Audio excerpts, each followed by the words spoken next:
Lufthansa completes record-breaking flight. Lufthansa crew received a very warm welcome back upon their return in Germany. 16-member crew completed the longest non-stop flight in the history of Lufthansa. In the history of Munich Airport, this was the first aircraft to ever land after operating such a long distance without having a stopover.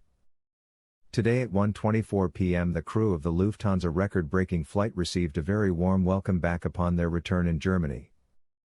After landing at Munich Airport, the Airbus A350-900 was greeted by the fire department with a water salute.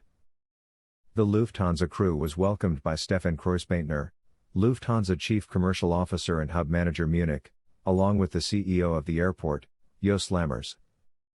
Last Sunday, 31st of January, the 16-member crew led by Flight Captain Rolf Uzat departed on the longest non-stop flight in the history of Lufthansa. The flight time from Hamburg to the Mount Pleasant military base on the Falkland Islands took exactly 15:26 hours for the 13,700-kilometer route. Today's return flight was another record-breaker. The Airbus A350-900 Braunschweig completed the 13,400-kilometer route in 14:03 hours.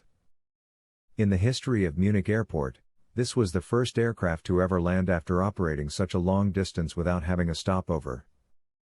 On board today's special flight were 40 passengers from the crew of the research vessel Polarstern, who flew back home on behalf of the Alfred Wegener Institute, Helmholtz Center for Polar and Marine Research Aue in Bremerhaven, Germany.